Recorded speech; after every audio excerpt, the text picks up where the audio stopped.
Next point आहे relation between Cartesian and polar coordinates. ठीक आहे. एक्स ॲक्सिस वाय ॲक्सिस ह्या कोऑर्डिनेट सिस्टीमवरती एक पॉईंट आहे, पी नावाचा एक पॉईंट आहे. पी नावाचा एक पॉईंट आहे. त्या पॉईंट पी पर्यंत पोहोचण्याचे दोन रस्ते आहेत. बरोबर. तुम्हाला एक्स कोऑर्डिनेट आणि वाय कोऑर्डिनेट माहिती असेल तर तुम्ही पी पर्यंत पोहोचू शकता. एक्स कोऑर्डिनेट म्हणजे काय? ओरिजिन पासूनचा हॉरिझॉन्टल डिस्टन्स त्याला काय म्हणायचं? X coordinate. ओरिजिन पासूनचा व्हर्टिकल डिस्टन्स त्याला काय म्हणायचं? Y coordinate. तर पॉईंट पी पर्यंत पोहोचण्याचा एक रस्ता काय आहे?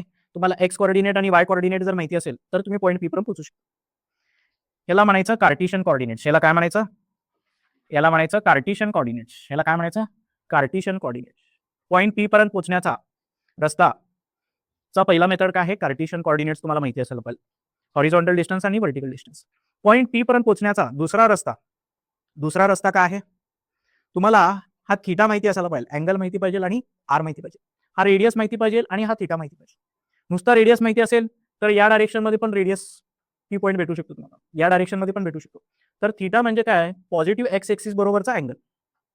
तर थीटा आणि आर जर माहिती असेल, ओरिजिन पासून किती लांब जायचं आहे आणि किती अँगल वरती जायचं आहे हे जर तुम्हाला माहिती असेल तर पी पर्यंत पोहोचू शकता. याला म्हणायचं कार्टेशियन कोऑर्डिनेट्स. आणि आर आणि थीटा जर तुम्हाला माहिती असेल, पी पर्यंत पोहोचण्यासाठी आर आणि थीटाचे व्हॅल्यू जर तुम्हाला माहिती असेल तर त्याला काय म्हणायचं? Polar coordinates. तर पॉईंट पी पर्यंत पोहोचण्याचे दोन रस्ते. पहिला आहे कार्टेशियन कोऑर्डिनेट्स आणि दुसरा आहे पोलार कोऑर्डिनेट्स. आता क्वेश्चन कसं विचारतात? कार्टेशियन कोऑर्डिनेट्स दिलेले असतात, पोलार कोऑर्डिनेट्स विचारतात. पोलार कोऑर्डिनेट्स दिलेले असतात, कार्टेशियन कोऑर्डिनेट्स विचारतात. ठीक आहे. आता दोघांमध्ये रिलेशन काय बघा? Relation between Cartesian and polar coordinates. दोघांमध्ये रिलेशन काय? हा राईट अँगल ट्रायंगल तयार झाला. बरोबर का? राईट अँगल ट्रायंगल म्हणलं तर तिथे पायथागोरस थेरम आपण काय करू शकतो? यूज करू शकतो. पायथागोरस थेरम काय सांगतो? 90 डिग्रीच्या समोरची साईड, हा 90 डिग्री आहे. 90 डिग्रीच्या समोरची साईड हायपोटेनस. हायपोटेनस किती असते? हायपोटेनसचा स्क्वेअर किती असतो? Height square plus base square. त्याच्यावरनं या रेडियसची एक व्हॅल्यू मिळते. किती? Square root of x square plus y square. बरोबर का? कार्टेशियन कोऑर्डिनेट्स एक्स आणि वाय जर तुम्हाला माहिती असेल तर रेडियस या फॉर्म्युल्याने कॅल्क्युलेट करू शकतो. थीटा कुठल्या फॉर्म्युल्याने कॅल्क्युलेट करायचा? या फॉर्म्युला. हा फॉर्म्युला कुठून आला? Sine theta. सो काटोवा. साइन थीटा काय? Opposite upon hypotenuse. हा जर थीटा असेल, साइन ऑफ थीटा काय असणार आहे?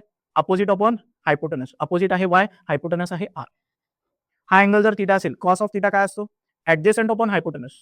Adjacent upon hypotenuse. Adjacent upon hypotenuse. या दोघांचा रेशो घेतला, साइन अपॉन कॉस काय येतो? टॅन. आणि या दोघांचा रेशो काय येतो? Y by x. म्हणजे तुम्हाला जर थीटा माहिती असेल, सॉरी वाय, एक्स आणि वाय जर माहिती असेल तर थीटा या फॉर्म्युल्याने कॅल्क्युलेट करू शकतो. एक्स आणि वाय माहिती असेल तर रेडियस या फॉर्म्युल्याने कॅल्क्युलेट करू शकतो. उलट विचारलं असेल तर आर आणि थीटा जर दिला असेल आणि तुम्हाला एक्स आणि वाय फाइंड आउट करायला सांगितलं तर काय कसं फाइंड आउट करणार? आर आणि थीटा दिले, वाय ची व्हॅल्यू या फॉर्म्युल्याने कॅल्क्युलेट करायची. आर आणि थीटा दिले, एक्स ची व्हॅल्यू या फॉर्म्युल्याने कॅल्क्युलेट करायची. हे दोन फॉर्म्युले लक्षात येतात का? हे दोन फॉर्म्युले कुठून आले? याच्यावरच आले बघा. वाय ची व्हॅल्यू किती येते क्रॉस मल्टिप्लाय केल्यानंतर? आर साइन थीटा येते. बरोबर का? एक्स ची व्हॅल्यू काय येते? R cos theta. ह्याच्यावरती क्वेश्चन बघू.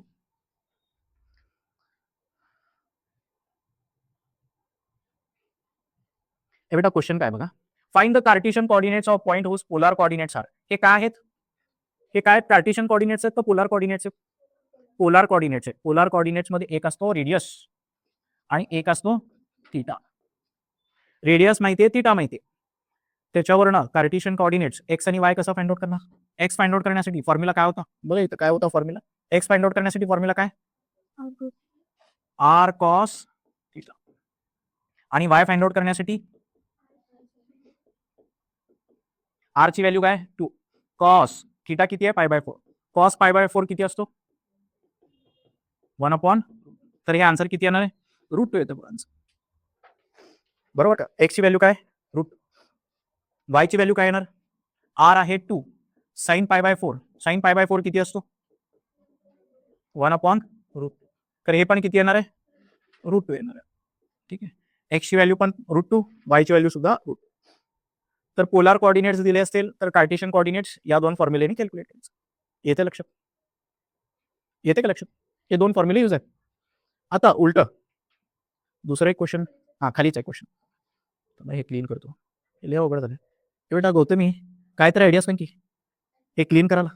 सर तो सिलेक्ट करा की ना तर सिलेक्ट काय बघा रो या तो सिलेक्ट करा मग से ली देता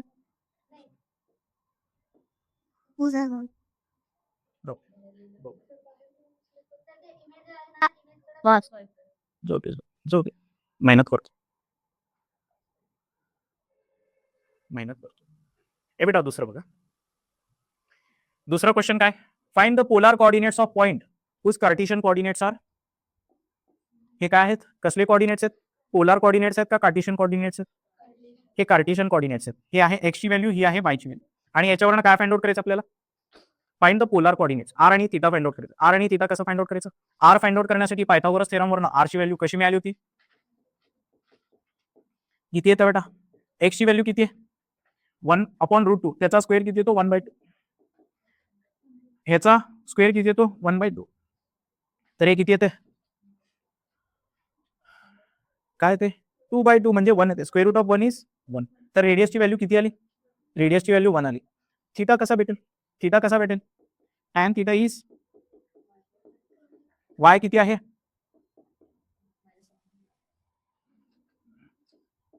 y काय आहे -1/√2 ना आणि x काय आहे 1/√2 तर हे काय ते मायनस हे बेटा tan थीटाची व्हॅल्यू tan निगेटिव्ह कुठल्या क्वाड्रंटमध्ये असतो फर्स्ट क्वाड्रंटमध्ये तर पॉझिटिव्ह त्याच्यानंतर सेकंड क्वाड्रंटमध्ये निगेटिव्ह आहे का आहे सेकंड क्वाड्रंटमधला थीटाची व्हॅल्यू लिहायची सेकंड क्वाड्रंटमधला अँगल कसा लिहित होतो पाय मायनस थीटाने लिहित होतो बरोबर का पाय मायनस थीटा 45 ला काय असतो 1 असतो बरोबर का तर π/4 येतो का लक्षात